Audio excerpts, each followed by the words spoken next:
माँ भारती के चरणों में प्रणाम करती हूँ। अपने इष्ट गुरुदेव स्वामी जी गुरु माँ के चरणों में प्रणाम करती हूँ और आप सभी को राम राम। बोलिए सद्गुरुदेव भगवान की। हम सब के मन में अपने गुरुजी और गुरु माँ के प्रति कुछ ना कुछ इच्छाएं होती हैं। किसी की इच्छा होती है कि बिजनेस में कुछ लॉस हो रहा है तो ये ठीक कैसे हो, गुरुजी इसका मार्गदर्शन कर दें तो अच्छा हो जाएगा। किसी के मन में होती है कि आध्यात्मिक उन्नति नहीं हो रही है तो ये सिद्धि प्राप्त करनी है, गुरुजी इसमें सहायता कर दें तो अच्छा हो जाएगा। अलग अलग लोग होते हैं तो अलग अलग इच्छाएं होती हैं। लेकिन क्या हमने कभी ये जानने की कोशिश की कि हमारे गुरुजी और हमारे गुरु माँ की हमारे प्रति क्या इच्छा है? एक बार इस पर विचार करते हैं।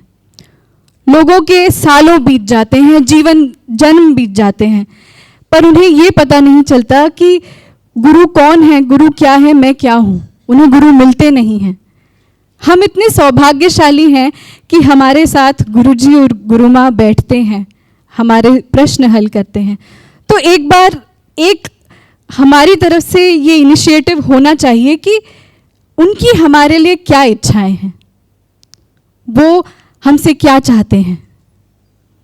वो हमसे चाहते हैं कि हम देश और धर्म के कार्य करें, हम समाज के कार्य करें, और इसके लिए उन्होंने हमें इतना बड़ा प्लेटफॉर्म दिया है और वो है हमारा पावन चिंतन धारा आश्रम।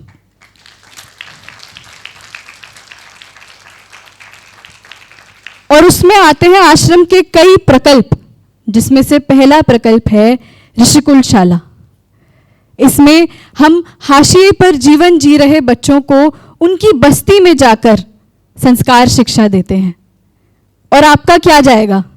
बस रविवार के दिन आपके कुछ घंटे, पर आप देश बदलने के लिए एक बहुत बड़ा कार्य कर देंगे। तो अपनी जो आपके पास आपका टैलेंट है, अपने गुण हैं, उसको यहाँ उपयोग कीजिए। ऋषिकुल शाला से जुड़िए। यूथ अवेकनिंग मिशन, युवा अभ्युदय मिशन। आज भारत 68% युवा है। ये एक बहुत बड़ी संख्या है जो आज डायरेक्शनलेस है। इन्हें नहीं पता कि हमें आगे क्या करना है। गुरुजी इन युवाओं में एक जागृति लाना चाहते हैं, और वो जागृति वो यूथ अवेकनिंग मिशन के द्वारा लाना चाहते हैं। पर जागृति कैसी? डायरेक्शन सबको हाथ पकड़ पकड़ के तो नहीं दिखाई जा सकती। इसीलिए जब वो स्वयं इतने कैपेबल बन जाएंगे और अपने अंदर उन स्किल्स का डेवलपमेंट कर लेंगे जो आश्रम में भी गुरुजी कार्य करते हैं। आप सब लोग सत्संग में बैठकर हम सब लोग जब हम सत्संग में बैठते हैं, गुरुजी से ज्ञान लेते हैं, तो वो ज्ञान कहीं ना कहीं हमें परिवर्तित करता है, और यही गुरुजी का माध्यम है। यूथ अवेकनिंग मिशन का भी यही एक सोल पर्पस है कि वो युवाओं में, और युवा का मतलब सिर्फ वो नहीं जो उम्र से युवा है, जो भी लोग हृदय से युवा हैं और अपने आप को युवा समझते हैं, वो सभी युवा होते हैं। तो इन सब में गुरुजी का कार्य है कि ऐसे युवाओं में अंदर वो लीडरशिप स्किल्स डेवलप हो, ताकि वो देश का भला कर सके। पर लीडरशिप स्किल्स से आप क्या समझते हैं? क्या इसका मतलब ये है कि आप नेता बन जाएंगे, कोई पॉलिटिकल लीडर बन जाएंगे? मतलब हमारे सभी के मन में ये प्रश्न आता होगा कि मैं लीडर क्यों बनूं, मुझे लीडर बनने की आवश्यकता नहीं है। पर लीडर बनने का मतलब ये नहीं कि कोई पॉलिटिकल लीडर बनना है। इसका मतलब ये है, जैसा गुरुजी बताते हैं, कि जब हम अपने जीवन को सही रूप से हंसते खिलखिलाते लेकिन एक सक्सेसफुल रूप से जीना सीख जाएंगे, वही लीडरशिप स्किल है। और यही लीडरशिप स्किल गुरुजी हम सब में लाना चाहते हैं। और इसके ऊपर गुरुजी कई जगह व्याख्यान भी करते हैं, और अब आप तक उनके ये लीडरशिप की जो फॉर्मूला है ये पहुँचेंगे गुरुजी की नई book ins and outs of leadership के द्वारा।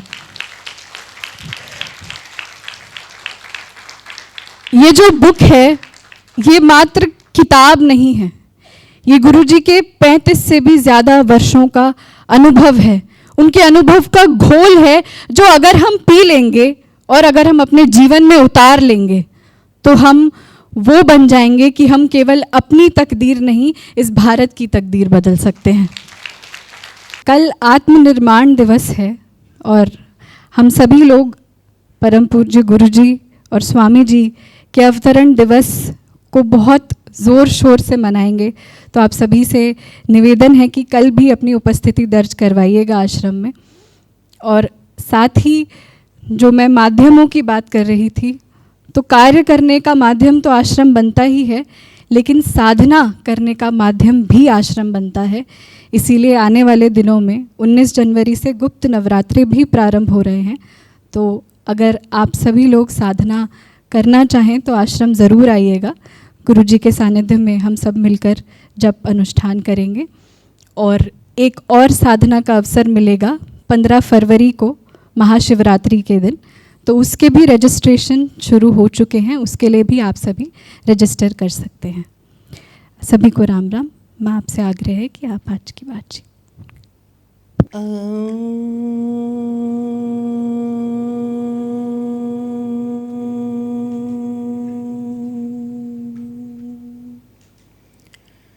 माँ भारती को प्रणाम, हिसाली वाली मैया के चरणों में प्रणाम, गुरु महाराज जी को प्रणाम और आप सभी को राम राम। जो लोग लाइव देख रहे हैं अलग अलग इकाइयों में बैठे हुए अपनी गरम गरम रज़ाइयों में हीटर ब्लोअर के आगे, उन सबको भी मेरा राम राम। बहुत अच्छा लग रहा है, पूरा जो प्रांगण है सजा हुआ है। नारायण मंदिर जो है वो नारायण भक्तों से भरा हुआ है। आप लोग कैसा महसूस कर रहे हैं? जिन लोगों ने दीक्षा प्राप्त कर ली है उन सबको मेरी ओर से बहुत बहुत बहुत बधाई।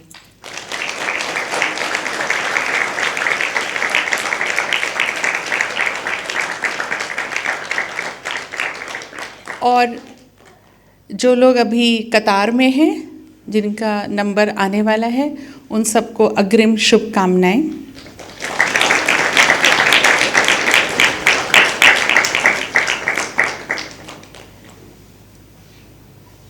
वैसे तो गुरुजी की आज्ञा है कि मैं आज योग वाशिष्ठ के बारे में बात करूं। श्री राम जी ने कैसे अपने गुरु से क्या शिक्षा प्राप्त करी। पारंपरिक रूप से बात शुरू करूं, औपचारिक रूप से बात शुरू करूं तो हम सब जानते हैं, जिसने भी गुरुजी को सुना है उसे पता है कि योग वासिष्ठ को महारामायण भी कहते हैं। अब ये योग वासिष्ठ है क्या, ज़रा सी बात इस पे करते हैं। हम सबको पता है, चाहे किसी ने रामायण पढ़ी हो या ना पढ़ी हो, पर हम सबको ये बात पता है कि बाल्यकाल में 25 वर्ष तक हमारी संस्कृति में गुरुकुल जाने की परंपरा थी। ये हम सब जानते हैं, 25 वर्ष की अवस्था तक गुरुकुल में रह करके ज्ञान अर्जित किया जाता था। लेकिन जो राजा महाराजा के पुत्र होते थे उनके लिए थोड़ा ये सिस्टम फ्लेक्सिबल था। फ्लेक्सिबल क्यों था? क्योंकि उन्हें और भी ट्रेनिंग होती थी, मे बी कुछ सिक्योरिटी रीजंस भी हों। तो दशरथ जी के चारों पुत्र ये अपनी शिक्षा के लिए गुरुकुल में जाते थे, लेकिन रोज रात में शाम को वापस लौटते थे। तो जब वापस लौटते थे तो जनता से उनका हाल चाल पूछते हुए वापस आते थे। ठीक है। बहुत सारे बच्चे, छोटे बच्चे जो कभी भी मेरे संपर्क में आते हैं तो मैं उनसे ये विशेष रूप से कहती हूँ कि आजकल का ट्रेंड क्या है कि बच्चे स्कूल जाते हैं, छुट्टी हुई सीधे घर आ गए। आजकल के बच्चों को स्कूल के गार्ड से, स्कूल के पियोन से, आया से कोई मतलब नहीं होता, टीचर से भी कहाँ होता है। ठीक है। लेकिन तरीका क्या है सही कि हर बच्चे को अपने स्कूल की आया से, चपरासी से, गार्ड से भी राम राम नमस्कार जो भी स्कूल का चलन है वो ज़रूर करना चाहिए।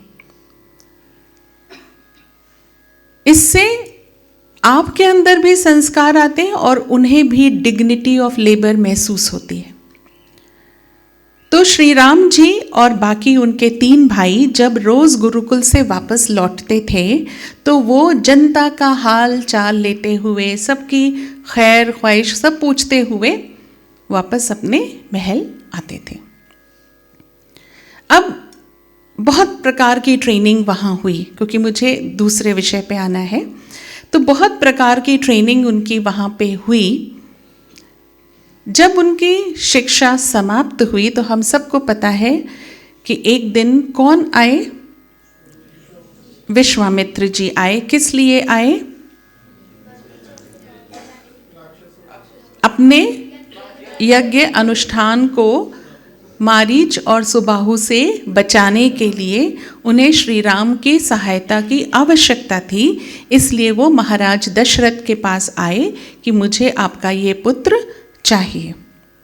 और उन्होंने क्या कहा? यूँ तो मैं भी कैपेबल हूँ, मैं समर्थ हूँ कि मैं स्वयं अपने यज्ञ के अनुष्ठान की रक्षा कर सकूँ, पर अनुष्ठान के कुछ विधान हैं जिसके कारण मैं अभी शस्त्र नहीं उठा सकता। अब यहीं से गुरु की इम्पोर्टेंस की बात शुरू होती है। राजा दशरथ ऐसे नहीं थे कि वो वीर नहीं थे, वो पराक्रमी नहीं थे, या उनका जो पराक्रम का जो जिसे कहते हैं प्रभाव वो चहुं ओर नहीं था। बहुत प्रभाव था उनका। पर विश्वामित्र जी 16 साल के बालक के लिए ही क्यों आए थे? सोचने की बात है। महाराज दशरथ से ये भी कह सकते थे कि आपके पास इतनी बड़ी सेना है, आप अपनी सेना भेज दीजिए मेरे साथ, ठीक है। श्री राम को ही लेने क्यों आए थे? क्योंकि गुरु को पता था कि यहाँ से अब उनके जीवन का एक नया अध्याय शुरू होगा। अब राजा दशरथ थोड़ा सा पुत्र मोह के बंधन में पड़ गए। उन्हें लगा बड़ी मुश्किल से तो मिले तो फिर दीक्षा वीक्षा हुई, शिक्षा हुई, अब इसके बाद ये लेने आ गए, तो थोड़ा सा वो परेशान हुए। तो वहाँ किसने संभाला? गुरु वशिष्ठ ने, जो श्री रामचंद्र जी के कुल गुरु हैं। उन्होंने बात संभाली। अब जब उन्होंने बात संभाली और दशरथ जी से कहा, नहीं आप वो जो कह रहे हैं तो उसके पीछे आशय कुछ अच्छा ही होगा, आप बुलवा भेजिए। अब जब श्री रामचंद्र जी आए तो दशरथ स्वयं उन्हें देखकर पहचान नहीं पाए, क्योंकि वो बहुत कमज़ोर हो गए थे, दुर्बल हो गए थे। अब प्रश्न ये उठता है कि रोज नहीं देखते थे क्या? नहीं देखते थे। हर एक स्थान का, हर एक पद का एक अलग जीवन, एक अलग दिनचर्या होती है। जब उन्होंने बहुत समय बाद देखा तो वो परेशान हो गए, अरे ये इतने कमज़ोर कैसे हो गए? क्यों कमज़ोर हुए थे पता है? क्योंकि उनके मन में द्वंद्व चल रहा था। वो द्वंद्व क्या था? जो गुरुकुल में उन्होंने शिक्षा प्राप्त की थी उसमें उन्होंने स्टेट क्राफ्ट सीखा, उसमें उन्होंने एडमिनिस्ट्रेशन सीखा, उसमें उन्होंने टैक्स सिस्टम कैसा होता है ये सीखा, उन्होंने ये भी सीखा घुड़सवारी कैसे करते हैं, तो चलते हुए घोड़े पर दौड़कर कैसे चढ़ते हैं, भाला लेकर, वो भी हाथ में, यानी कि भाला जब मैं कह रही हूँ तो आयरन का यूज़ है उसमें, ठीक है। एक हाथी जब खड़ा हुआ है तो कैसे कूद मार के उसके ऊपर चढ़ सकते हैं, ये सब तो सीख लिया। जब वो, मैंने क्यों बताया कि वो प्रजा का हालचाल लेते हुए आते थे, पर ये सारी बातें जो उन्होंने वहाँ सीखी और बाहर की दुनिया में जो उन्होंने देखा अपने राज्य में, तो वहाँ पर उनके मन में जो बातें घर कर गईं वो उन्हें अंदर ही अंदर खाने लगी। वो क्या था? वो ये था कि सबके विचार, सबकी चाल ढाल, सबका बात करने का ढंग अलग क्यों है? दुख है तो दुख क्यों है? मेरे जैसे प्रतापी राजा के राज्य में भी दुख क्यों है? जो लोग बहुत भक्ति करते हैं, बहुत पूजा करते हैं, वो दुखी हैं। जो अत्याचारी हैं, विकार सहित हैं, वो सुखी हैं। ये सृष्टि ईश्वर ने बनाई ही क्यों? बनाई तो हम क्या कर रहे हैं इसमें? हम आए तो हम क्यों आए? हम मरेंगे तो हम क्यों मरेंगे? हम मरते हैं तो मरकर जाते कहाँ हैं? फिर आते क्यों हैं? आखिर इस पूरा ये जो घालमेल है ये क्यों है? ये सारे प्रश्न जो शायद हम में से कुछ ही लोगों को कभी परेशान करते होंगे। हमारी परेशानियां क्या हैं? जब हम बच्चे होते हैं तो हमारी परेशानियां ये होती हैं कि हमें मम्मी टाइम से खेलने नहीं भेजती। जब हम थोड़े बड़े होते हैं तो हमें ये परेशानी होती है, हमें फ़ोन यूज़ नहीं करने दिया जाता। जब हम और बड़े होते हैं तो हमें ये परेशानी होती है कि मनपसंद नौकरी नहीं मिल रही, करियर सेटल नहीं है। जब करियर सेटल हो जाता है तो विवाह नहीं हो रहा, विवाह हो गई तो पट नहीं रही, विवाह अच्छा हो गया तो संतान नहीं हो रही, संतान हो गई तो संतान विलक्षण नहीं है, अब विलक्षण हो गई तो मेंटेन कैसे करें कि ये कुछ अच्छा ही कर जाए। उसके बाद चिंता इस बात की होती है कि अब ये संतान बुढ़ापे में हमारा साथ देगी कि नहीं देगी, फिर बुढ़ापा कैसे कटेगा, और अंत में राम नाम सत्य हो जाता है। हम में से कितने लोग ऐसे हैं जिनको ये प्रश्न परेशान करते हैं? बहुत कम। आश्रम से जुड़ करके इतनी बातें सुन करके हो सकता है आपके मन में कभी कभी ये प्रश्न आ जाता हो सकता है शिविरों में प्रश्नोत्तर सत्र में आ जाता हो कि क्या परेशानी थी, अच्छे खासे थे, क्यों परमात्मा से छिटके, क्यों यहाँ आए, अब क्यों विलय होने के लिए अच्छे अच्छे कर्म करो, कितना झंझट है। पर श्री राम के मन में ये बात इतनी घरी, मान लो अच्छा आपके मन में ये बात आ भी जाती हो किसी भी कारण से, हो सकता है जागृत आत्मा हो, आपके मन में ये प्रश्न आता हो, लेकिन हम में से कितने लोग ऐसे प्रश्न मन में उठने पर इतने व्याकुल हो जाते हैं कि हम कमज़ोर हो जाते हैं, कि हमें अंदर ही अंदर हमारा शरीर खाने लगता है, हमारा मन विकल होने लगता है। वो उत्कंठा हम में से किसी के मन में नहीं होती। अब ये श्री राम के मन में हो रही थी। तो जो हम पढ़ते हैं ना कि श्री राम जी ने अपने पिता की आज्ञा की कभी अवहेलना नहीं करी, वो आज्ञाकारी पुत्र थे, उन्होंने अवहेलना करी। फर्स्ट इंस्टांस यही है, उन्होंने मना कर दिया, मैं नहीं जाऊंगा, मैं शस्त्र नहीं उठा सकता, मैं किसी की रक्षा नहीं कर सकता, इसलिए आप मुझे क्षमा करें। अब दशरथ जी परेशान कि ये क्या हुआ। तब वशिष्ठ जी ने कहा मैं इस बात को देखता हूँ, और उन्होंने फिर रामचंद्र जी की उन सारी जिज्ञासाओं को शांत किया। जब वो सारी जिज्ञासाएं शांत हुई, और मुझे उम्मीद है कि उनमें से बहुत सारी जिज्ञासाएं आप लोगों की ऑलरेडी शांत हो चुकी होंगी, क्योंकि शिविरों पे इस पे बहुत लंबे लंबे सत्र हुए हैं कि ये सृष्टि क्यों, हम कहाँ जाएंगे, क्यों आना है, क्या करना है, ये सारी बातें हमें पता हैं। तो उत्तर इसलिए मैं नहीं बता रही हूँ, आप लोगों को पहले से ही पता है। तो ये सारी बातें जब श्री राम को पता चल गईं और उनको लगा, उनका मन शांत हुआ, तब उन्होंने शस्त्र उठाया और कहा ठीक है, मैं इस काम के लिए आगे बढ़ूंगा। अब योग वासिष्ठ में इन उत्तरों, प्रश्नोत्तरों के अलावा मुक्ति के 4 द्वार की बात करी है, उसी से मैं आगे गुरु शिष्य परंपरा और दीक्षा पे आऊंगी। वो 4 मुक्ति के द्वार क्या हैं? पहला द्वार है शांति, और उसमें लिखा हुआ है, वशिष्ठ जी कह रहे हैं श्री रामचंद्र जी से कि जिसके मन में शांति नहीं है वह सृजन नहीं कर सकता। अब आप पूछ सकते हैं, मुझसे अभी क्या पूछेंगे, माइक ही नहीं है, पर खुद से पूछिए कि सृजन नहीं कर सकते तो मुक्ति से क्या मतलब है सृजन का। पर यही इंसान का उद्देश्य पता चलता है, मनुष्य के जीवन का उद्देश्य पता चलता है।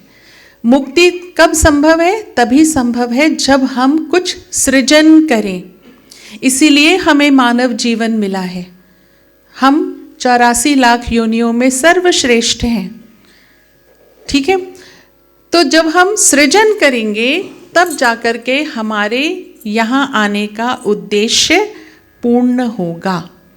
और सृजन कब कर सकते हैं? जब हमारा मन शांत हो, तभी हमें मुक्ति मिलेगी। तो पहला मुक्ति का द्वार क्या है? शांति। दूसरा मुक्ति का द्वार है जिज्ञासा।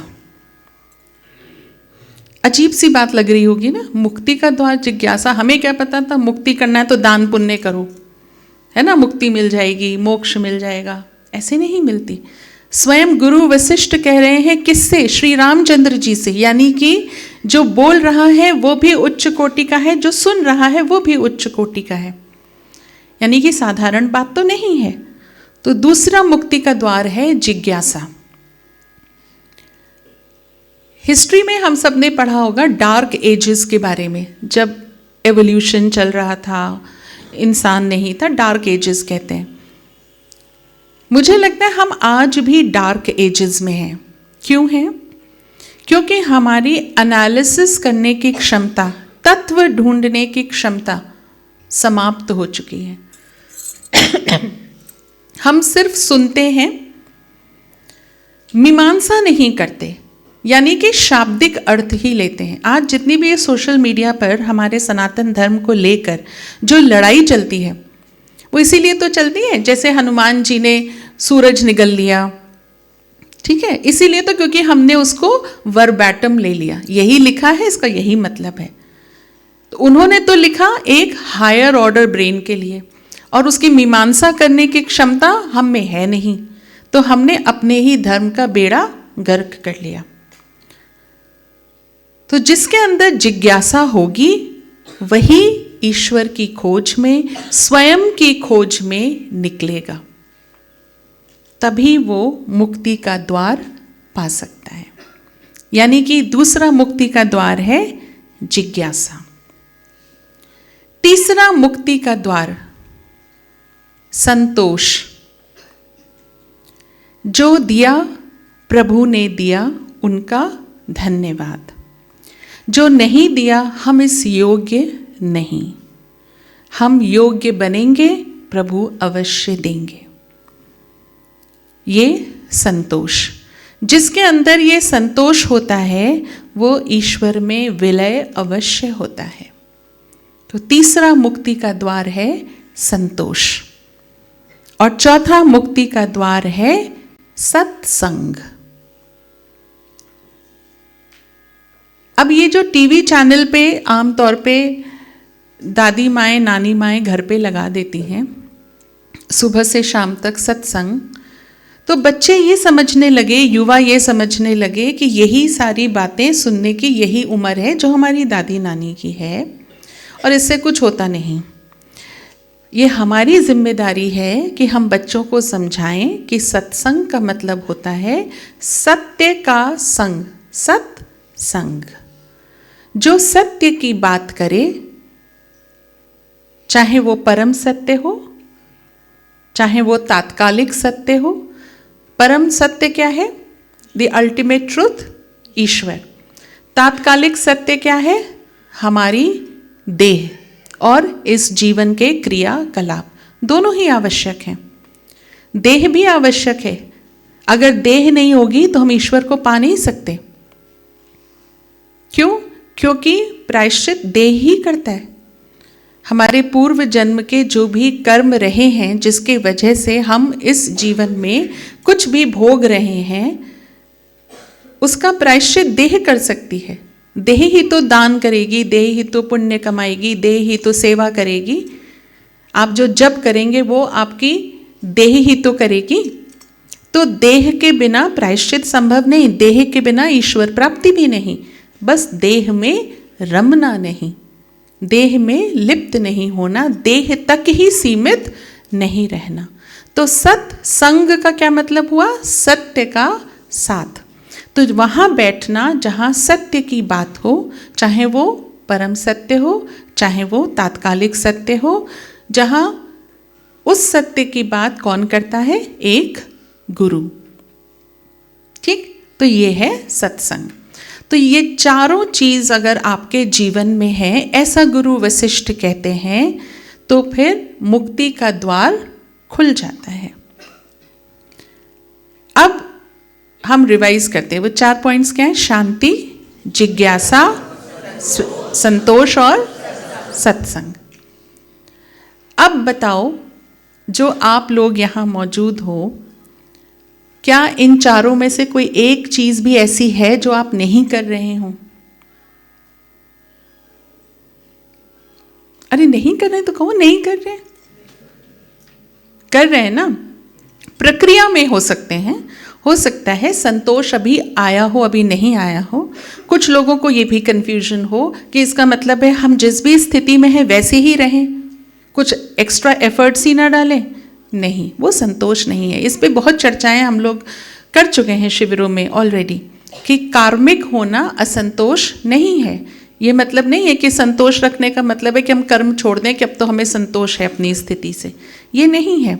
ठीक है, तो ये सारी चीज़ें एक साथ चलती हैं। जिज्ञासा साथ चलेगी, सृजन साथ चलेगा, ठीक है, शांति साथ चलेगी।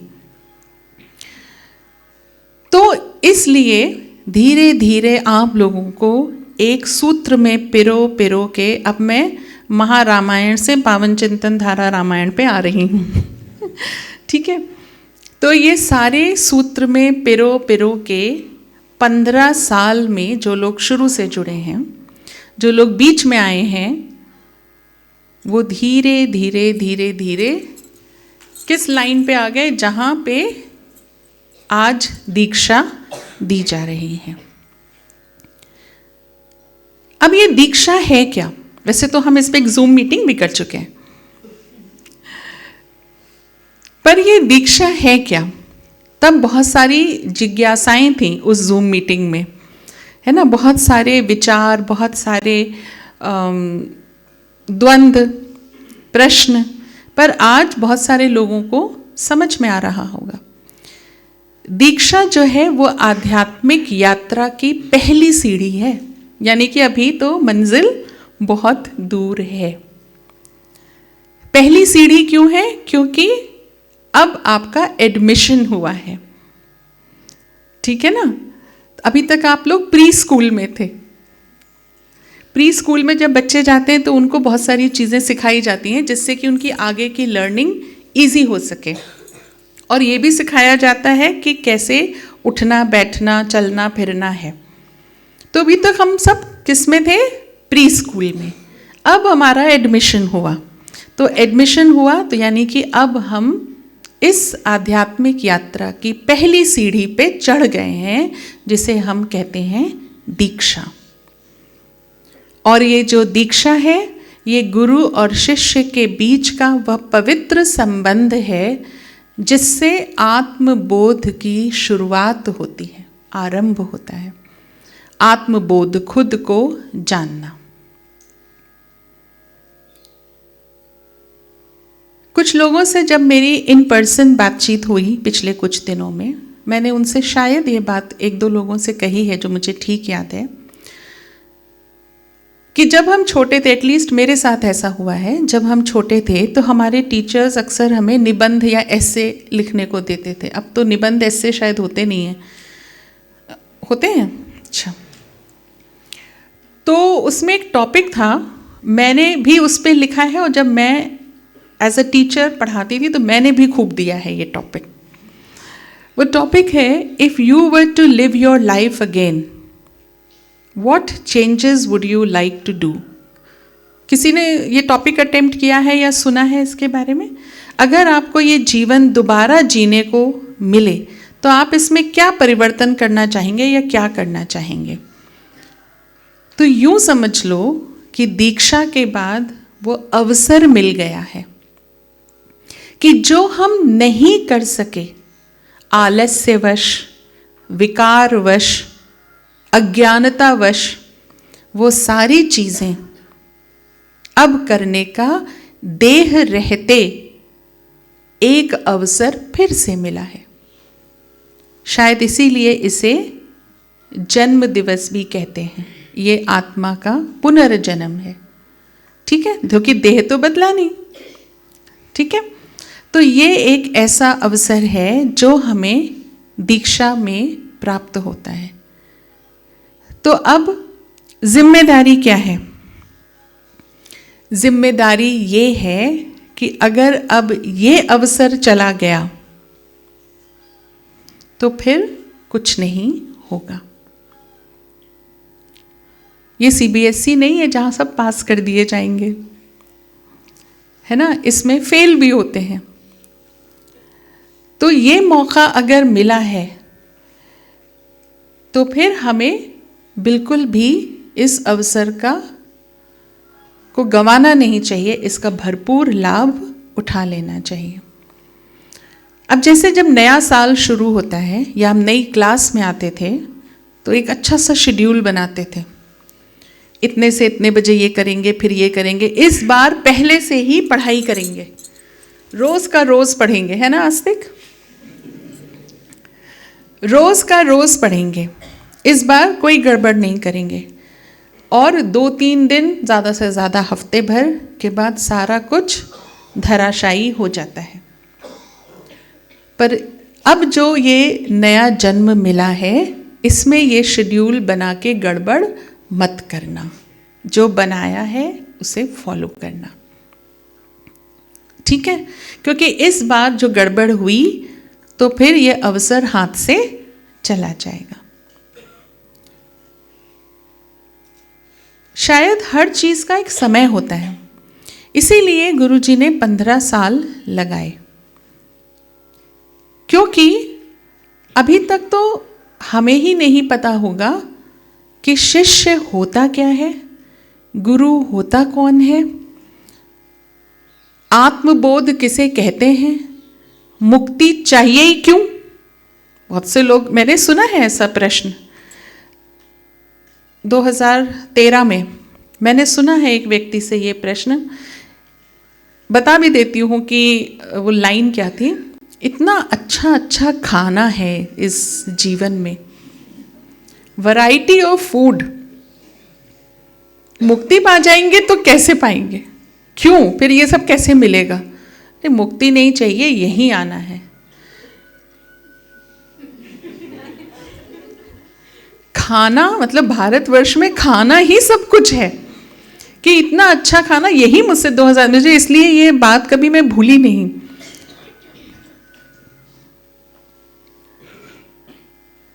अब जब मरेंगे तभी तो पता चलेगा कि ऊपर कौन सा खाना है।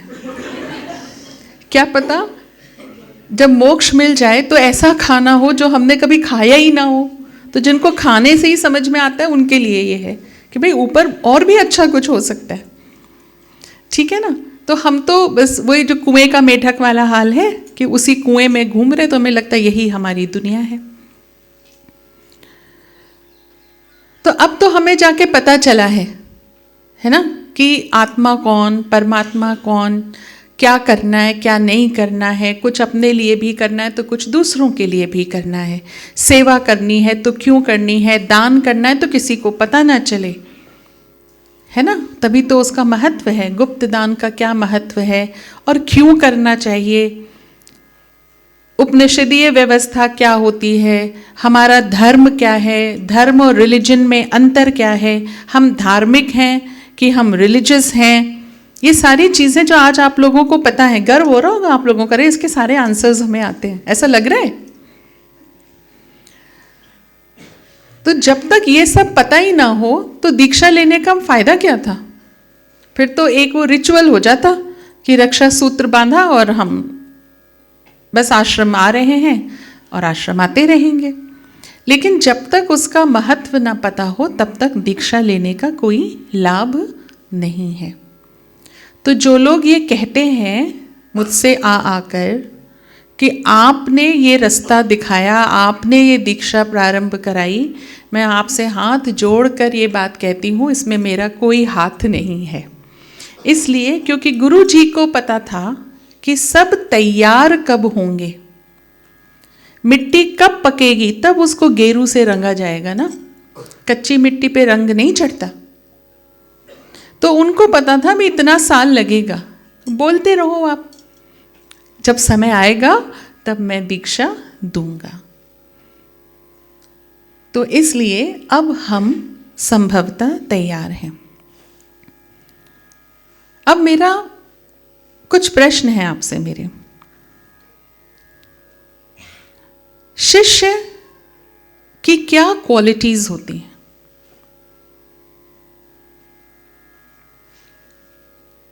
एक एक क्वालिटी बताएंगे सब लोग, है ना, नहीं तो सारा एक ही व्यक्ति बता देगा तो फिर सबका नंबर नहीं आएगा। शिष्य की क्या क्या क्वालिटीज होती हैं? माइक की व्यवस्था कर सकते हैं, तो फिर जो लोग हमें ऑनलाइन देख रहे हैं उनको भी उत्तर पता चलते रहेंगे। रुको रुको रुको रुको, बिल्कुल सच में क्लास हो गई है। ये एक जिनको अच्छी नॉलेज होती है उनकी निशानी है ये, कि तुरंत आंसर्स आने लगते हैं। अच्छा, इधर सबसे पहले करण ने हाथ उठाया था।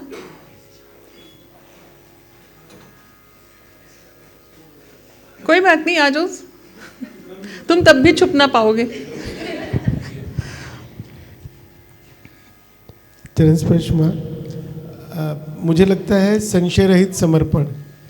ठीक है, अब ये गा नहीं रहे तो उनका इको कम कर दो। संशय रहित समर्पण, बिल्कुल ठीक, लिखते जाइएगा सब लोग। हाँ हाँ भैया, शिव शंकर भैया, मेरा भी टेस्ट हो रहा है। राम राम माँ। राम राम। दूसरा अनुशासन। अनुशासन, ठीक, बढ़िया। हाथ उठाते जाएं, पहले इधर ही कर लेते हैं। हाँ जी, अभिषेक भैया। राम राम माँ। गुरु के कार्यों को आगे बढ़ाना। गुरु के कार्यों को आगे बढ़ाना, बिल्कुल ठीक।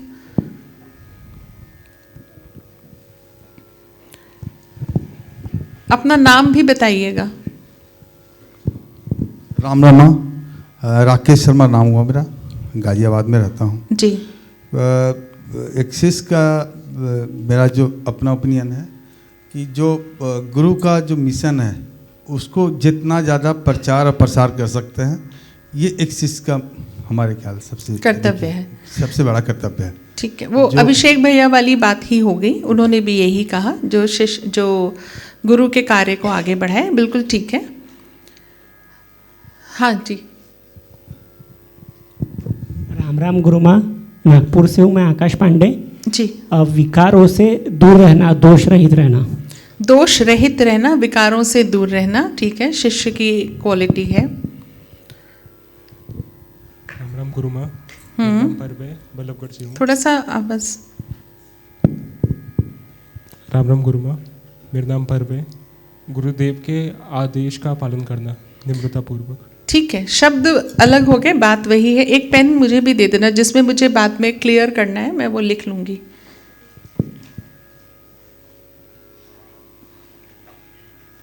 हाँ जी, आगे।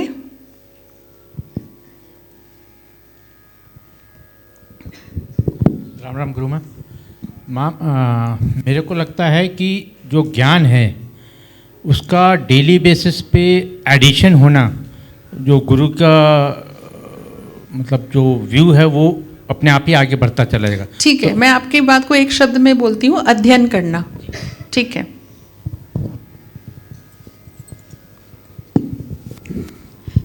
राम राम गुरु माँ, गुरु के लिए पूर्णतः समर्पित होना।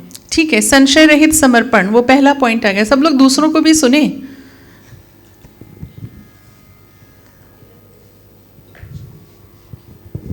हाँ जी दीदी। राम राम गुरु राम माँ। राम दीदी। शिष्य का व्यवहार हमेशा विनम्र होना चाहिए। बहुत अच्छा, विनम्र स्वभाव जी।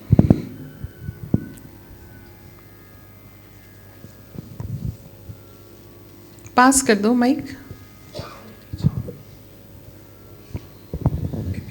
राम राम माँ, करुणा और प्रेम। करुणा और प्रेम, ठीक है।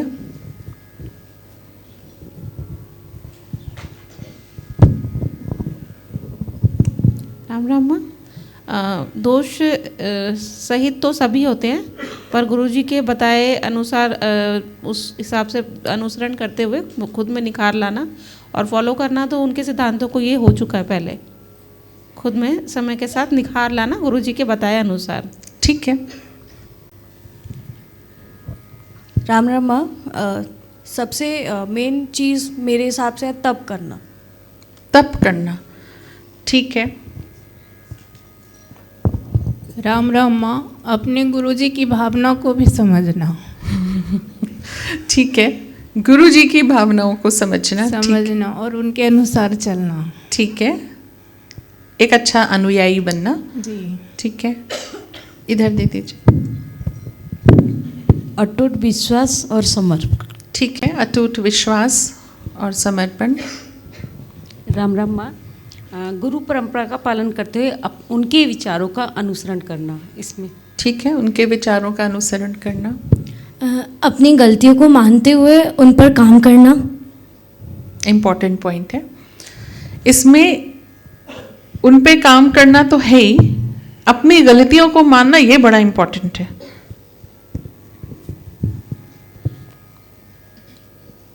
राम राम माँ, गुरु जी से ही सुना है, गुरु नाम, गुरु काम और गुरु ध्यान, ये तीनों का पालन करना। अच्छा, गुरु जी से हमने सुना है गुरु नाम, प्रभु काम जी, उसी आधार पे मैंने कहा। ठीक है, उसी आधार पे आपने कहा। ठीक है,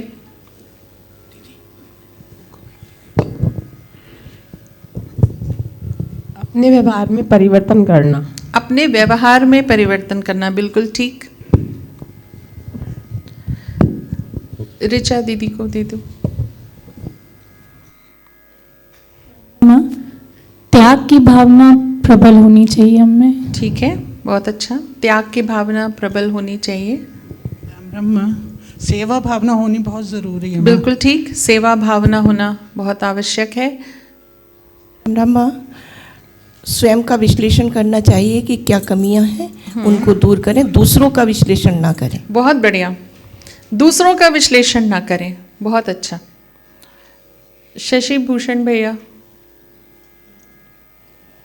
राम राम गुरु माँ, आवश्यकता पड़ने पर राष्ट्र और समाज की रक्षा के लिए शस्त्र उठाने को भी तैयार रहना, क्योंकि जब राष्ट्र और समाज रहेगा तभी अच्छी चीज़ें जीवित रह पाएंगी।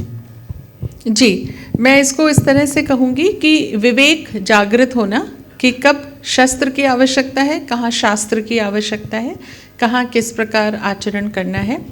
ठीक है। राम राम माँ। अच्छा, मैं सचिन। राम जा। बस शिष्य को जिज्ञासु एवं प्रश्न पूछते रहना चाहिए गुरु से। ठीक, शिष्य को जिज्ञासु होना चाहिए, यहाँ तक ठीक है। प्रश्न पूछते रहना चाहिए, ये भी ठीक है, पर मैं ये कहूँगी और जो उत्तर मिले फिर उसका अनुसरण भी करना चाहिए। राम राम माँ, प्रभु में पूर्ण समर्पण और भय मुक्त होना। भय मुक्त होना, ये नया पॉइंट था, भय मुक्त होना। क्योंकि गुरुजी क्या कहते हैं कि जिसे स्वयं पर विश्वास नहीं होता वो ईश्वर पर भी विश्वास नहीं कर सकता। अगर हम अपने इष्ट पर, अपने ईश्वर पर विश्वास करते हैं तो हमें अपने भविष्य को लेकर भयातुर नहीं होना चाहिए। और राम राम भैया। आत्मबोध होना। आत्मबोध होना, क्योंकि ना काम, क्रोध, लोभ ये ना दोबारा उभर जाते हैं। ये मेरा एक्सपीरियंस हुआ है। एक सवाल पूछ लूँ? और हाँ बोलिए। जैसे हम प्रभु दर्शन के लिए कोई कार्य कर रहे हैं, हम ध्यान कर रहे हैं, हमारे को ध्यान में दो बातें पूछी। मैं थोड़ा सा रिपीट करिए। हम ध्यान करते हैं जब, हाँ, तो प्रश्न उठे दो, तो उसमें उन्होंने मेरे से पूछा कि भाई दर्शन चाहिए, एक वो चीज़ थी, तो मैंने वो दूसरी चीज़ बोल दी। मेरा जो जब चल रहा था ना 40-45 मिनट करता था, फिर एक हफ्ते तो बहुत काम, क्रोध, इन सब में उलझ गया पूरा। इन सब में उलझ गया। अच्छा, नहीं, मैंने बोला था भाई तुम्हारे सब काम जो भी है मन में आती है चीज़ें करूँगा, मेरे को ये कार्य करने इसके बाद करूँगा। तो वो शांत थे। अब तो खैर कर लिया, लेकिन फिर भी मतलब परेशानी बहुत हुई थी उस टाइम, एक हफ्ते तक। मैं आपकी बात जो समझ पाई वो ये आप कहना चाह रहे हैं कि एक हफ्ते तक आपने काम क्रोध लोभ मोह से अपने आप को दूर रखा, ये कह रहे हैं? नहीं, वो तो पहले से था। अच्छा। जब तक चल रहा था। अच्छा। तो ये 2 प्रश्न हुए थे ना, जब उन्होंने, तब से मेरे एकदम से हो गया था ये 4-5 चीजें।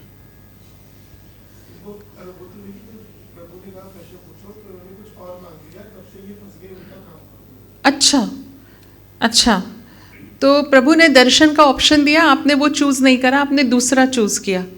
हाँ, तो गलती तो हो ही गई वहां पे, पर कोई नहीं, उसको फिर से शुरू करते हैं। नहीं, वो तो घर मेरे हो गए थे, अगले 1 हफ्ते बाद ही हो गया था सही। अच्छा, फिर बस कुछ नहीं है, प्रश्न करना था गुरुदेव से आज। ठीक है, आत्मबोध आवश्यक है, आपने पहली लाइन यही बोली थी ना? हाँ, बिल्कुल ठीक है, आत्मबोध आवश्यक है। नहीं, गुरुदेव बताते हैं ना जैसे कि जब तक प्रभु साक्षात नहीं होंगे तब तक ये चीजें दोबारा होती रहेंगी। अच्छा, अब ये तो होती ही रहेंगी। ठीक है, बिल्कुल सही पॉइंट है आपका, आत्मबोध होना चाहिए। आपने अच्छे अपने आप को पहचाना, बहुत अच्छी बात है। अगला पॉइंट किसी के पास है?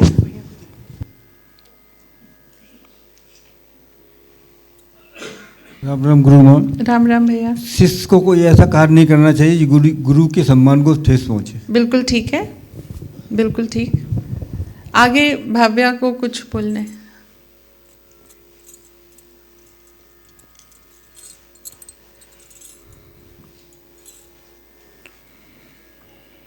गुरु का एक अच्छा शिष्य बनना।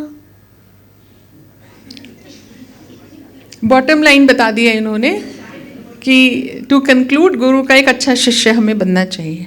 बिल्कुल ठीक है। ठीक है, और किसी को कुछ कहना है?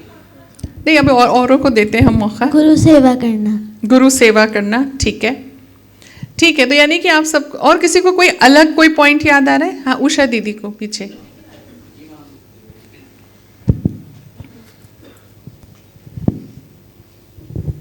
राम रामा, सादर चरण स्पर्श। गुरुमय होना। गुरुमय होना, बिल्कुल ठीक। थोड़ा जल्दी जल्दी करो भाई। राम रामा, वाणी मधुर रखना। वाणी मधुर रखना, ठीक है। विनम्र होना, वाणी मधुर रखना। राम रामा, ईमानदार होना। ईमानदार होना, ठीक है। ठीक, अब हम आगे बढ़े। ये जितनी क्वालिटीज़ आपने लिखी हैं, इनमें से मेरे पास भी कुछ क्वालिटीज़ हैं। हो सकता है ये कुछ रिपीट हो रही हों, तो आप उसको चेक कर लेना। पहला पॉइंट मैंने भी लिखा है, संशय रहित समर्पण। सीखने के लिए तत्पर, अनुयायी होना, आध्यात्मिक उन्नति और मोक्ष का अभिलाषी होना। जिसको आध्यात्मिक उन्नति में कोई इंटरेस्ट नहीं है, वो अच्छा शिष्य नहीं हो सकता। क्यों? क्योंकि हम यहाँ पर इसलिए नहीं आए हैं कि हम प्रोफेशनल वर्ल्ड में सक्सेसफुल होना चाहते हैं, वो तो ऑटोमेटिकली हो जाएगा। जितने लोग दीक्षा प्राप्त कर चुके हैं उन्हें एक नियमावली मिली होगी। अगर उस नियमावली को आप ठीक से पढ़ेंगे तो उसमें जो दिनचर्या इत्यादि लिखी हुई है वो आइडियल दिनचर्या है, वो होना ही चाहिए यदि हम मनुष्य देह में हैं तो जब हम उस पैटर्न को फॉलो करेंगे, और उसमें सूर्योदय से पहले उठना, ये सारे बहुत सारे इसमें ज्योतिषीय उपाय भी हैं कि जब आप वो चीज़ें करते हैं तो आपके बहुत सारे ग्रह मजबूत हो जाते हैं और आपको वो चीज़ें सुगमता से मिल जाती हैं। उसको वैसे डिटेल में गुरुजी ने नहीं लिखा है, वो उनकी आदत में भी शुमार नहीं है, ठीक है। लेकिन आप अगर उसको बहुत, जैसे मैंने कहा, मीमांसा और एनालिसिस जो अब मिसिंग है लोगों में, अगर आप बहुत गहराई से करेंगे तो उसमें वो सारी चीज़ें हैं जिससे कि आपके सारे काम निर्विघ्न रूप से जो इस सांसारिक जीवन में आवश्यक हैं वो तो पूरे होंगे ही होंगे, साथ में आपकी आध्यात्मिक उन्नति भी होगी। तो जिसे आध्यात्मिक उन्नति की चाह ही ना हो उसे शिष्य बनने का कोई प्रयास नहीं करना चाहिए। फिर जो कर्म करे, यानी कि ये नहीं कि बस शिष्य बन गए, अब पड़े हुए हैं, सुबह उठ गए, जलपान कर लिया, थोड़ा सा जप वप कर लिया, ध्यान कर लिया, फिर सो गए, फिर उसके बाद संध्या उठे, संध्या कर ली, फिर उसके बाद कुछ खाया पिया, टहले, फिर सो गए। अगर यही करना है तो शिष्य बनने की आवश्यकता नहीं है। तो कर्म होना चाहिए, और कर्म भी जो प्रोएक्टिव कर्म हो। प्रोएक्टिव कर्म क्या है? ये नहीं कि एक सिचुएशन आई, अब हम उससे लड़ने को तैयार हो गए। सिचुएशन आ सकती है, इसे भांपना और उसके लिए कर्म करना, वो कर्म एक शिष्य को करना चाहिए। जैसा कि उषा दीदी ने कहा कि गुरुमय होना, यानी कि आप रिफ्लेक्शन हो अपने गुरु का। यदि आपके गुरु विनम्र हैं, किसी से गलत तरीके से बात नहीं करते, ऊंची आवाज़ में बात नहीं करते, तो आपको भी नहीं करनी चाहिए। ठीक है? आप में से जितने लोग टीवी से देख करके उनसे जुड़े हैं, बहुत सारे लोगों ने टीवी पे जब लाइव आता था या यूट्यूब पे जब लाइव आते हैं तो लोग कहते हैं कि हमें शुरू से आपको देख के ही ऐसा लगता था कि आप बहुत सहज हैं, बहुत सरल हैं, बहुत विनम्र हैं, और आपका व्यक्तित्व हमें आकर्षित करता था। यानी कि हम सबको ये समझ है कि सहज होना, सरल होना एक अच्छी क्वालिटी है। तो जब ये एक अच्छी क्वालिटी है तो हम क्यों नहीं सहज और सरल हो जाए? तो हमें अपने गुरु का रिफ्लेक्शन होना चाहिए। निंदा ईर्ष्या से दूर रहना होगा। अगर आप जितने भी सत्संग, जितने भी वीडियोस गुरुजी की देख लें, उनमें 2 शब्द कॉमन मिलेंगे, किसी न किसी रूप में, अलग अलग शब्दों में भी हो सकते हैं। क्या है? निंदा नहीं करना है, हृदय विशाल रखना है। ये 2 बातें गुरुजी हमेशा कहते हैं, और हम उसको सुन लेते हैं और फिर बाहर जाते ही सब भूल जाते हैं। तो अब जब शिष्य बन गए हैं तो इन दोनों का ध्यान रखना होगा। समभाव रखना होगा। एक अच्छे शिष्य को समभाव रखना होता है। समभाव क्या होता है? ना खुशी में बेहद खुश कि उसमें जो मर्जी वो करने लगे। बहुत से लोग अहंकारी हो जाते हैं जब उन्हें बहुत सफलता मिल जाती है। ठीक है? बहुत से लोग कुछ भी देने को, कुछ भी करने को तैयार हो जाते हैं, बहुत एक्साइटेड हो जाते हैं। वो भी नहीं होना चाहिए। बहुत दुख में दुखी होना एक सामान्य प्रक्रिया, एक सामान्य व्यवहार, एक सामान्य रिफ्लेक्स है, लेकिन ऐसा नहीं होना चाहिए कि हम अवसाद में चले जाएं। ऐसा नहीं होना चाहिए कि बस इतना रोना धोना शुरू किया कि कोई कंधा ही तलाशना शुरू किया और हर कंधे पर जा कर के अपनी सारी बातें आंसुओं के साथ उड़ेल दी। तो समभाव होना एक शिष्य के अंदर आवश्यक है। विनम्र होना चाहिए, जो आप लोगों ने भी कहा। ज्ञानवान होना चाहिए और ज्ञान की पिपासा होनी चाहिए, जो आप लोगों ने भी कहा। जिज्ञासु होना चाहिए। बल से परिपूर्ण होना चाहिए। अब यहाँ मेरा बल से मतलब शारीरिक बल से ही नहीं है, मेरा बल से मतलब है आत्मिक बल। अपनी पावन प्रार्थना याद करिए, उसमें हम माँ से यही मांगते हैं कि हमारे अंदर तप हो, बल हो। किस लिए हो? ताकि हम अपने साथ साथ जो दूसरों का भी भला कर सकें। तो बल तो हो, सिर्फ अपने लिए नहीं कि अपनी धौंस जमानी है, इसलिए भी कि हम दूसरों का भला कर सकें। तो हमारे पास बल हो, आत्मबल हो, चरित्र बल हो, मन का बल हो, विरक्ति का भाव हो। विरक्ति का भाव मतलब ये नहीं कि सब छोड़ देना है। ठीक है? ऐसा नहीं है। जब आप जाड़ों में, गर्मियों में यहाँ आएंगे गुरु पूर्णिमा पे, तो यहाँ सारे एसी चल रहे होंगे जिन पे आज कवर चढ़े हुए हैं। विरक्ति होती है तो कुछ नहीं होना चाहिए, है ना? विरक्ति का मतलब ये नहीं होता है। विरक्ति का मतलब होता है आसक्ति रहित होना, मतलब इसके बिना अब हम जी नहीं सकते, वो नहीं होना चाहिए। ठीक है? सब कुछ हमारे पास हो पर उसे त्यागने को कहा जाए तो संशय में ना आ जाए, ये विरक्ति का भाव आवश्यक है। डिटैचमेंट। ठीक? एक अच्छे शिष्य में ये होना चाहिए। और एक बात मैंने लिखी कि पहचानना चाहिए कि हम कैसे हैं। जो एक दीदी ने भी कहा था, शायद शशि बाला दीदी ने, कि हम आत्मविश्लेषण नहीं करते, हम दूसरों का विश्लेषण करते हैं। आत्मविश्लेषण में जैसे ही गुरुजी कहते हैं निंदा नहीं करना है, ईर्ष्या नहीं रखनी है, विशाल हृदय रखना है, तो हम ये सारी बातें सुनते हैं, सुनने में अच्छी लगती हैं, पर स्वयं का विश्लेषण कभी नहीं करते। अब आपका एडमिशन हो चुका है। तो जब एडमिशन हो गया है तो अब ये रूल्स फॉलो करने पड़ेंगे। अब ये बाइंडिंग हो गए हैं रूल्स। अभी तक क्या थे? एडवाइस थी, है ना।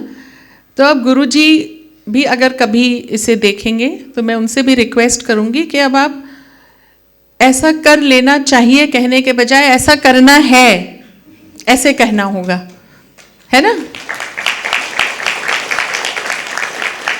क्योंकि अब ये बाइंडिंग है और इसमें भला हमारा ही है ना। जो इस पे एक बहुत, वैसे है तो बचकानी बात, पर है मेरे बचपन की तो बचकानी ही होगी, तो बता देती हूँ। मैं छोटी थी, मेरा गला खराब था, तो मैं एक डॉक्टर के पास गई। डॉक्टर ने कहा, जो भी दवाइयाँ वगैरह लिखी उस पे उन्होंने प्रिस्क्रिप्शन पे लिखा अवॉइड सार एंड कोल्ड फूड। ठीक है। हम घर आए, हमने एक टाइम तो नहीं खाया, अगले टाइम हमने नींबू मतलब डाल करके कोई चीज़ खाई, और हमने इसके बाद रहा नहीं गया, गर्मियाँ थी तो हमने आइसक्रीम भी खाई। अब जाहिर सी बात है गला और ख़राब होना था। फिर हम डॉक्टर पे गए अगले दिन, आपकी दवाई से फ़ायदा नहीं हुआ। मैंने कहा ऐसा कैसे हो सकता है, क्या क्या खाया था? तो हमने बता दिया ऐसे ऐसे। ये क्यों खाया? हमने कहा मैंने तो लिखा था, मैंने कहा आपने लिखा था अवॉइड, ये नहीं लिखा था डोंट ईट सार एंड कोल्ड फूड।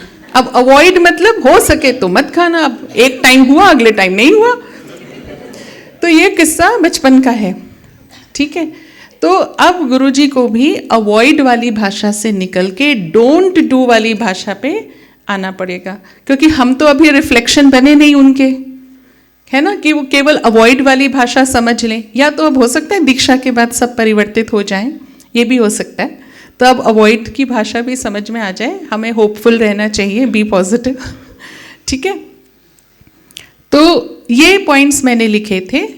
अब आप लोगों का ये काम है, जो लोग दीक्षित हो गए हैं या जो दीक्षा लेने की प्रक्रिया में हैं या जो सेकेंड राउंड में अप्लाई करने का सोच रहे हैं, वो इन लिस्ट पे चेक लिस्ट बनाएं और इसमें चेक करें कि हम इसमें क्या है। और इसमें जो जो पॉइंट्स आप लोगों ने बोले हैं, जैसे मैंने बोला ज्ञान की पिपासा हो ना, आप में से किसी ने अध्ययन वाली बात भी बोली थी कि अध्ययनरत रहना चाहिए, वो एक अच्छा पॉइंट है। तो ज्ञान की पिपासा तो हो ही हो, लेकिन उसके लिए स्वयं भी अध्ययन करें, ठीक है। तो ऐसी सारी चीज़ें उसमें ऐड कर लीजिए और उस चेकलिस्ट पे टिक लगाते रहा करिए कि हम केपेबल हैं या नहीं। अब मैंने जो पॉइंट लिखा था उसमें एक था, वो जो मैंने अभी क्लियर भी कर दिया, अपनी गलतियों को मानना। ये हमें नहीं आता। हम किसी से सॉरी भी कहते हैं तो क्या कहते हैं? If it has hurt you, if, अगर मेरी बात बुरी लगी हो तो मुझे क्षमा करिए। यानी कि अब वो रिस्पॉन्सिबिलिटी हमारी ऊपर ही आ गई। अगर क्यों लगी आपको बात मेरी बुरी, जबकि हमें क्या कहना चाहिए? आई एम सॉरी, सिंपल, मुझे क्षमा कर दीजिए। लेकिन क्षमा मांगना भी इतना आसान नहीं होता, ठीक है ना। तो ये छोटे छोटे व्यवहार में परिवर्तन हमें करने होंगे। तो सॉरी भी वो लट्ठ की तरह आता है। अगर मेरी बात बुरी लगी हो तो, अगर नहीं मेरी बात आपको बुरी लगी है, मुझे क्षमा करिए, ठीक है। तो अपनी गलतियों को हमें मानना सीखना होगा। एक पॉइंट किसी ने कहा था तप करना। हाँ, अब ये तप करना क्या होता है? आपसे ही पूछते हैं, आपने क्या सोच के कहा तप करना? माइक पास कर दो, मैं यहीं पे। खुद की मतलब गलतियों को सुधारना, और जिस तरीके से गुरुजी ने हमें मतलब गाइड किया है, मतलब जप करना, मतलब एग्जैक्टली तप का मतलब मीनिंग नहीं मुझे पता। अच्छा, इन्होंने तप करना बोल दिया, अच्छा वर्ड है ना ये सोच करके। गुरुजी ने भी बोला था जब तप करना, हाँ, पर इसका मतलब क्या है? करोगे कैसे? गुरुजी ने तो बोला हार्ड वर्क। हार्ड वर्क एक कॉम्पोजिशन हो सकता है उसका। हाँ बोलिए। त्याग करना, ठीक है। ये सारी चीज़ों का मिश्रण है तप। श्रम करना, त्याग करना, तप का मतलब होता है जी, वो भी एक कंपोनेंट है इसका। हाँ, अपने कंफर्ट जोन से बाहर निकल के अपनी बाउंड्रीज के बाहर जाना। हाँ जी, हठ योग एक तरीके का। ये कैसे नहीं होगा, ये हम करेंगे। इसके लिए त्याग भी आवश्यक है, इसके लिए हार्ड वर्क यानी कि श्रम भी आवश्यक है। जैसे हम प्रायश्चित करते हैं, जैसा आपने कहा, तो तब करने का मतलब होता है कि जब हम इन सारी चीज़ों को मिला के करें, जब अपने आप को स्ट्रेच करें कि नहीं हम एक माला तो कंफर्टेबली कर लेते हैं, पर नहीं अब हमें 2 करना है। सिर्फ ये माला के लिए ही नहीं है, हर चीज़ के लिए है। हठ योग से किसी चीज़ को पाना वो है तप करना। और एक बात किसी ने बोली थी, विकार शिष्य की क्वालिटी है कि वो विकार रहित हो। ठीक है, अब ये एक बहुत बड़ा पॉइंट है जिस पे बहुत लंबा डिस्कशन हो सकता है। शायद किसी ने कहा भी था, शायद पूनम दीदी ने कहा था कि विकार सहित सभी होते हैं। एक बार, अब इसका मतलब ये नहीं है कि जो भी शिष्य बन जाता है वो ऑटोमेटिकली विकार रहित हो गया, नहीं, वो उस प्रोसेस में आ जाता है। और सबसे बड़ी बात कि वो इस प्रोसेस को शुरुआत कर लेता है, इस प्रोसेस की वो कोशिश करता है उस डायरेक्शन में कि हम विकार रहित हों। ठीक है, तो ये एक शिष्य की क्वालिटीज़ हैं। अब मेरे पास समय थोड़ा सा भी है। अब मैंने कोई चीज़ ऐसी लिखी है, अब शिष्य की बात होगी, दीक्षा तो गुरु और शिष्य के बीच होता है ना, तो शिष्य की बात तो हो गई, अब गुरु की बात रहती है। तो गुरु कैसा हो? गुरु ऐसा होना चाहिए जो स्वयं ज्ञानी हो। अब जब शिष्य के पास ज्ञान की पिपासा है और गुरु ज्ञानी नहीं होगा तो ज्ञान की पिपासा कहाँ बुझेगी? ठीक है, तो गुरु कैसा हो? जो स्वयं ज्ञानी हो, निश्चल हो, स्नेहमयी हो। ठीक है, अगर आप उनके पास आए और आप आर्द्र ना हो पाए, आप सूखे ही रह जाएं, आप ना भीग पाएं उस स्नेह में, ठीक है, तो फिर गुरु का कर्तव्य अधूरा रह जाता है। तो गुरु कैसा हो? स्नेहमयी हो, जिसका मन तो बालक जैसा हो पर विचार परिपक्व हो। एक बालक में और गुरु में यही अंतर होता है। मन बालक जैसा होना चाहिए, ठीक है, लेकिन उसके विचार, बालक के विचार परिपक्व नहीं होते, तो विचार से परिपक्व हो। फिजिकल और मेटाफिजिकल दोनों तरीके से स्ट्रॉन्ग आर्म्स वाला हो। क्या मतलब है? जब आप भटक रहे हो तो वो आपको मजबूती से पकड़ सके, आपको थाम सके, तो ऐसा उसका व्यक्तित्व हो। आत्मबल हो, साधक हो। जो गुरु स्वयं साधक होगा वही अपने शिष्यों को साधना सिखा सकता है। सबका हित करने वाला हो, जो उसके पास आए या उसको लगे। देखो यहाँ पे जहाँ पे बात आती है संशय रहित समर्पण, इसका एक एग्जाम्पल है। वो क्या है? अक्सर हमें लगता है कि गुरुजी जो हैं, मान लीजिए मैं अभी अर्चित ने मेरा माइक ऊपर उठाया था तो मैं अर्चित का नाम जरूर लूंगी। मान लो करण को लगे गुरुजी अर्चित से तो बात करते हैं, ठीक है, मुझे देख करके दरवाजा बंद कर लिया, जल्दी से अंदर चले गए, ये कहीं पकड़ ना ले, ठीक है।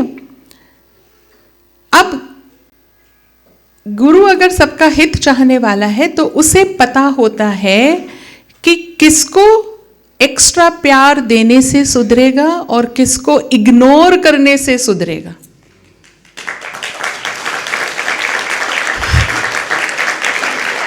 वो कहते हैं ना कि अगर दिल पे लगी है तो कुछ कर दिखाइए, है ना। ये गुरुजी की बुक में ये लाइन भी है, हाँ, लीडरशिप वाली बुक में ये लाइन है, मैं प्रमोट भी कर देती हूँ ना साथ साथ, ठीक है भाई। ये इंटेंशनल नहीं था, ये आ गया बीच में। तो उनको पता है कि किसके दिल पे चोट करो तो वो कुछ करके दिखा देगा, और किसके दिल पे चोट करो तो कल से आएगा ही नहीं, ठीक है। ये गुरु को पता होता है, क्योंकि वो सबका हित चाहता है और उसके अंतर मन को पढ़ सकता है। इसलिए वो क्या करता है, हर एक को अलग तरीके से देखता है, हर एक को अलग तरीके से गढ़ता है। और हम मंदबुद्धि लोग क्या करते हैं, एक दूसरे से तुलना, उसको बुलाया मुझे नहीं बुलाया, उसके साथ खाना भी खाया मुझे चाय भी नहीं पूछी, मैं तो खड़ा था कब से, मेरे हाथ में फूल था वो भी ना देखा, वो फूल भी रह गया, गाड़ी का दरवाज़ा बंद किया और चले गए। ये संबंध में आता है, चलता होगा, हो सकता है अब ना चले, अब तक तो चलता ही था, मुझे पता है, शक्ल पे दिख जाता है। ठीक है, तो ये हमें पता होना चाहिए कि गुरु को पता होता है कि किसकी मिट्टी कैसी है, किसको कितना रौंदना है, किसको पानी डाल के फुला देना है, छोड़ देना है फूलने के लिए, गुप्पा हो जाओ गुस्से में। ठीक है, फिर कहाँ पंचर करके हवा निकालनी है। ठीक है, ये सब उनको पता होता है। तो गुरु कैसा होता है? सबका हित चाहने वाला। फिर गुरु कैसा हो? जो मुश्किल समय में राह दिखाए। फिर दुख को एब्जॉर्ब कर सके। ये मैंने अपनी भाषा में लिखा है, देखो, जो आपको समझ में आए। दुख को एब्जॉर्ब वर्ड लिखा है मैंने। इसका मतलब मैं ये भी लिख सकती थी ना, जो आपको दुख में मदद करे, पर मैंने लिखा है दुख में एब्जॉर्ब कर सके आपके दुख को। और ये होता है। ताली 1 ही बजी।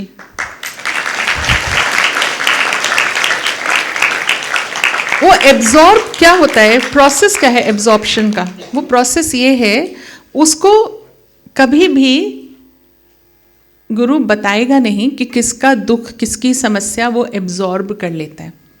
जब वो समस्या एब्जॉर्ब हो जाती है तो आप ठीक हो जाते हैं, गुरु उस कष्ट में आ जाते हैं।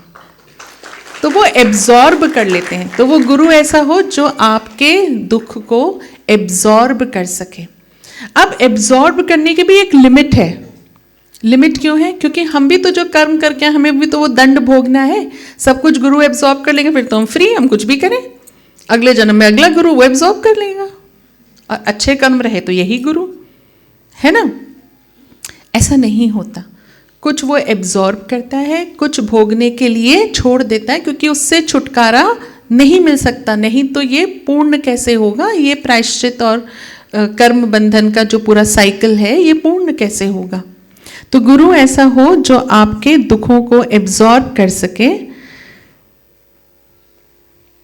जिसने स्वयं भगवत दर्शन किया हो और आपको कराने की क्षमता रखता हो।